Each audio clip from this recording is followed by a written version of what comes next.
Hello everyone and welcome to Inside the Naval Postgraduate School from Monterey, California, right here on the Pentagon Channel. I'm your host, Alan Richmond. Welcome to the 600-plus acre campus of NPS in Monterey. We happen to be in the Rose Garden today. It's a beautiful California day, and we invite you to come and visit us in the near future. Coming up on this edition of Inside NPS, we'll be talking to Paul Stockton about Homeland Security in the U.S. and around the globe. But first, how about tactical network exercises at Camp Roberts? Camp Roberts National Guard facility here is the Naval Postgraduate School's primary field experimentation venue. So with the support of the base commander, we have access to over 11,000 acres of ranges and operating environments. What we do is in this realistic operating environment, we bring together, right now we've got over 70 government agencies out here, over 50 companies, over 600 people are out here in the field with us to help explore solutions to the warfighter's problems, primarily the Special Operations warfighter. We do these events quarterly. And for each quarterly event, the emphasis shifts a little bit. In this case, we have a very heavy emphasis on unmanned aerial vehicles, with over 12 different unmanned aerial systems participating, in addition to 2 manned aircraft. One of the things I'm always impressed with, Ray, is the fact that the bottom line of all this research and all of these experiments and demonstrations and testing is really to support the warfighter. And that's the bottom line, isn't it?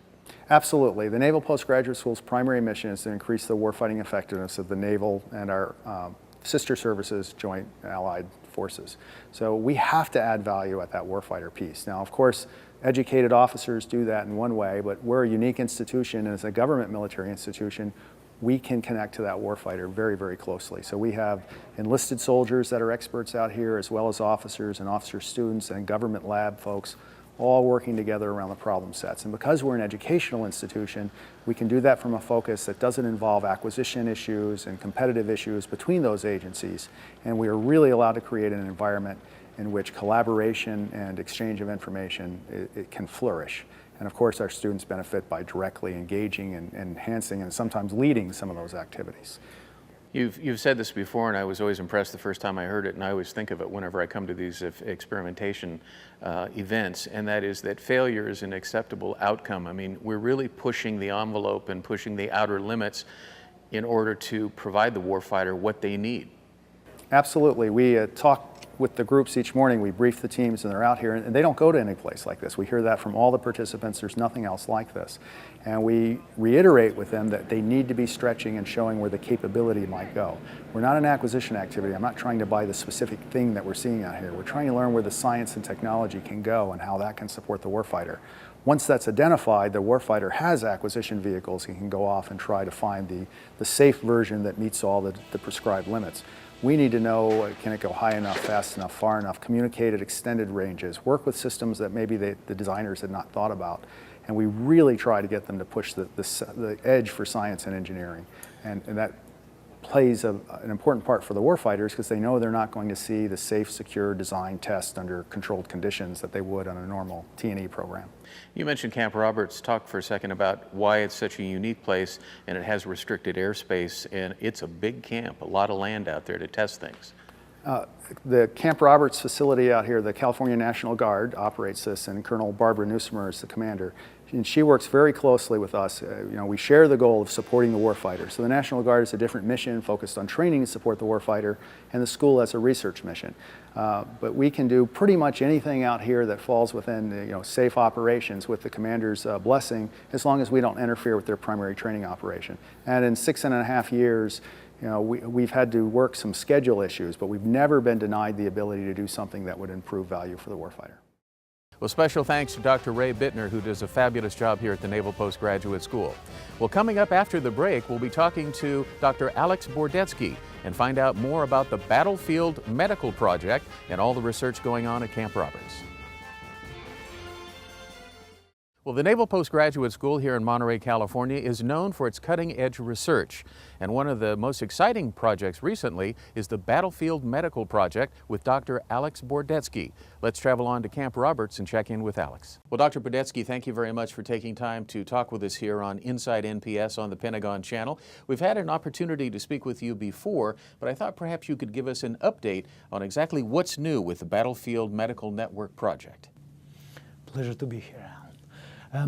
Well, we started that project inspired by the task received from the chief surgeon from the Air Force Special Forces, on finding solution which would take benefit of emerging tactical network and unmanned vehicles to deliver help to the casualty still under fire, in which case medic could not get close enough to help. There are several major steps. It might be unmanned aerial vehicle and recently unmanned helicopter or the rotorcraft. And it's very simple because the rotorcraft could descend close enough to the casualty. All communications with the ETAG or with the sensor that provides health status information are through the short haul link. I wish we had it longer, but it doesn't exist yet.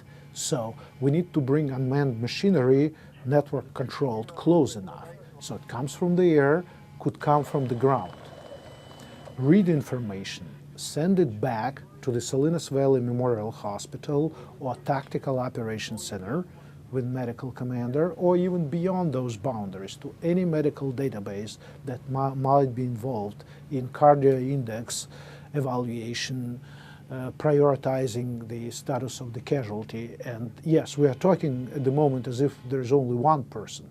In reality, we may talk about several people, some more severe, some less.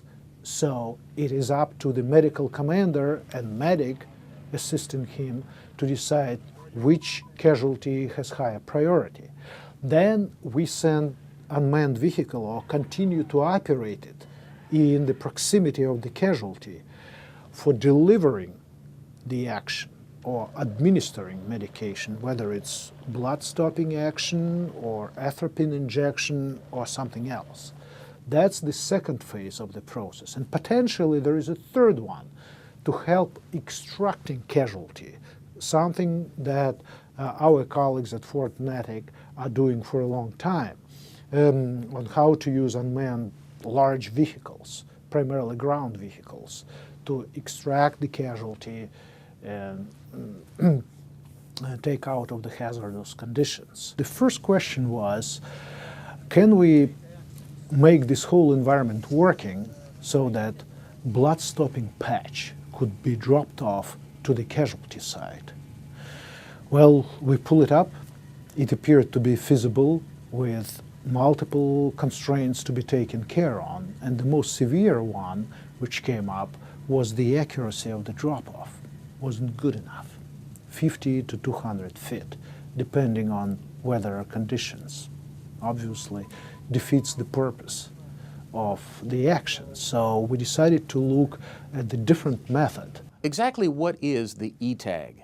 ETAG stands for the electronic tag, or the sensor element, which is supposed to become a part of the future battle suit to give information instantaneously on the casualty, vital signs, overall status, and send it back through the tactical network to the medical commander, which at that point started to come up through the development at the Institute for Soldier Nanotechnology at MIT, using nano-drug delivery device to become a part of the emerging battle suit, which we could activate remotely by the unmanned aerial vehicle flying over or descending on to the casualty site, or unmanned ground vehicle approaching close enough so that through the short haul link of this self-forming networking infrastructure, we can make nano-drug delivery devices active. And that's exactly what we've done in the previous experiment by using aerial robotics, ground robotics, even canine on the network to get closer to the casualty and activate nano devices. Well, I know Salinas Valley Memorial Hospital is a partner on this project, and once the simulated casualty or the casualty is connected to the hospital, exactly what can they monitor? Heart rate, the composition of breathing, temperature, and pulse. They're sent directly, or in the next experiment, we'll be sending them directly through the control interface of the mannequin, so that mannequin, in a way very close to the live human body, would respond fully to that particular medication administration and would allow medic close by and medical commander on the remote to come up with instantaneous, well-justified course of action on manipulating nano-drug delivery devices from remote site. Dr. Bordetsky, I know we've talked about this experiment before, but what's really new this time around? What we didn't have until the most recent experiment is to start doing it subject to the realistic body response to such measures.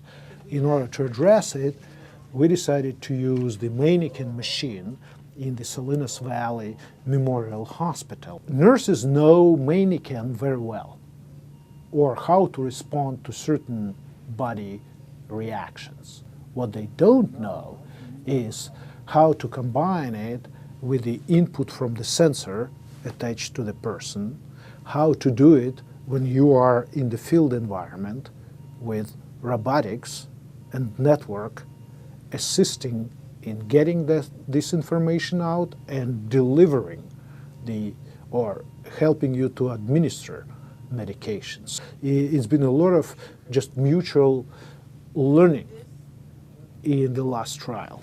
Now, your part on this experiment, your folks' part, is that the monitoring system would be worn by a simulated casualty on the front line that could not receive medical attention, but can receive it remotely through a network connection that your doctors then can pick up the vital signs and administer long-distance medications, right?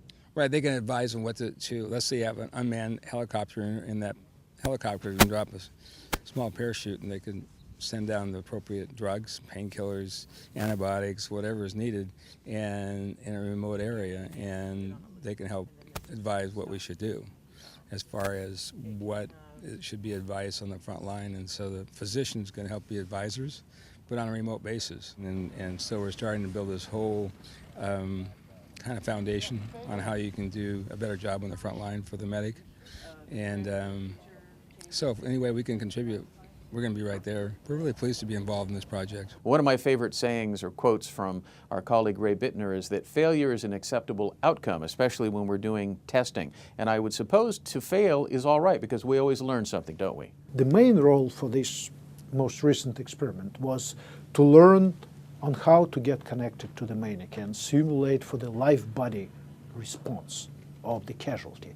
But there is another secondary goal, which is to also allow medic quickly play out this scenario of administering medication, because we are talking about unexpected circumstances. So we tried that from the casualty side, and it wasn't successful. Apparently the bandwidth, the overall tactical networking requirements for communicating instantaneously are pretty high. So the medic close to the casualty was unable by himself to communicate with the mannequin machine, too demanding bandwidth-wise. However, medical commander at the Tactical Operations Center, being in a more advantageous tactical networking setting, was able to complete the task and pass recommendations to the medic nearby. That's the lesson we learned. And obviously, in the next experiment, it will be one of our tasks to improve an infrastructure to the point that both players could actually take benefit of an instantaneous mannequin response. Well, Dr. Bordetsky, thank you once again for appearing here on Inside NPS, and we look forward to catching up with you again to see what happens in the future on this project. Pleasure to be here, Alan. Well, thanks very much, Dr. Bordetsky. We appreciate all the fine work you do here at the Naval Postgraduate School. Well, unmanned vehicles, another research project that involves Maverick. Let's take a look. We're looking at Maverick today. Give us an overview. What is Maverick? When we talk about Maverick, it's the tough, tactical, smart alternative for the U.S. Special Forces and our allies. It is a small UAS, about 2.5 pounds, which allows for backpack portable missions to be solved by small squad and troop level organizations. So the important thing about the Maverick is it's a UAV that comes tough, made of carbon fiber, so if you scratch it or ding it, you can just put it back up in the air again. It's tactical. We have different payloads between a SWIR camera, IR camera, Sony Blockcam camera. We have all the tactical Tier 2, Tier 3 level UAS provisions are given in this one small tactical environment. And then smart. So we can take a sensor that's used by someone else, put it in our plane, we actually can fly it and make it look a little better. So the combination gives us an advantage in a small space.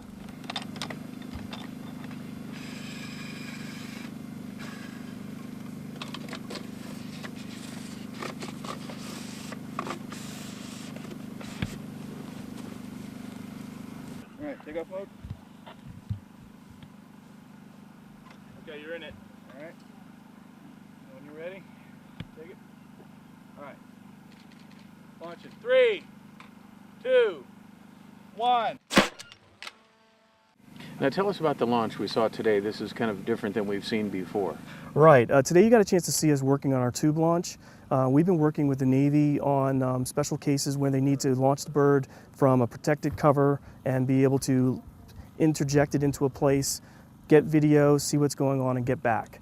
And so we did a tube launch to kind of simulate what the actual canister we're going to be using looks like.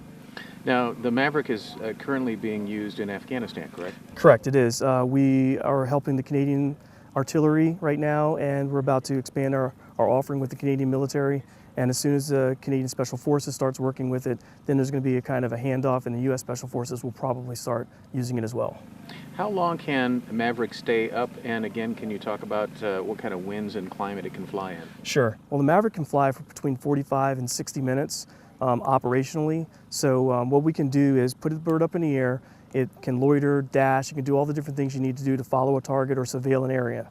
As far as the winds, it cruises at about 26 knots, dashes up to 55 knots. But what's important about it is it actually can handle winds 20 to 25 knots sustained. There's no small UAS that can support those winds. So, especially in places like Afghanistan, one of the biggest problems we're having is Tier 1 or smaller micro UAS aren't able to be used as much because over a mountain, the wind hits, you can't really do anything. And our bird can actually stay in the air and give you more time on mission or on target. And we can actually handle up to 30, 35 knot gusts as well. Now, we saw the tube launch. You can also hand launch this. Correct.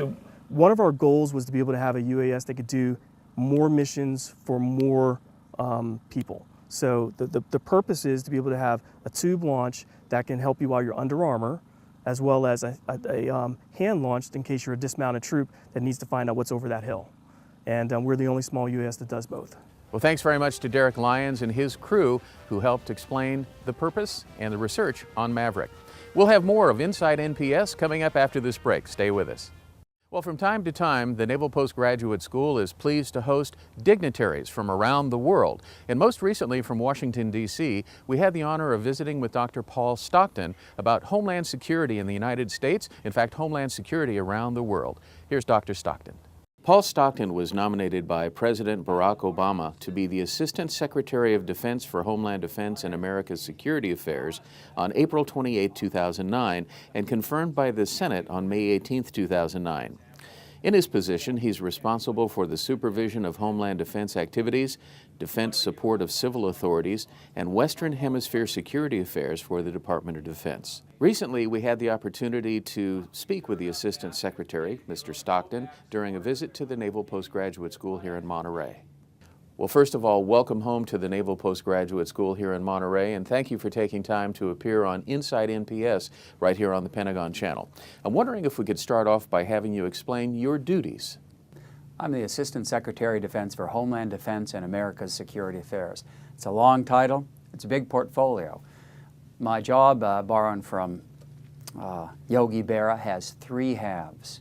First of all, I'm responsible for Homeland Defense. That's the military defense of the United States. Operation Noble Eagle, that flies combat air patrol to protect our nation's air sovereignty.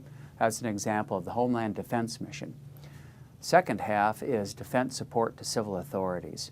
The next time Hurricane Katrina strikes, some other catastrophic event here in California, for example, when the earthquake comes that we know is only a matter of time before it comes, the Department of Defense is never ever in the lead for responding to catastrophes, but we support FEMA. We support the Department of Homeland Security. We bring military capabilities to bear when requested in order to help meet the nation's catastrophic response needs.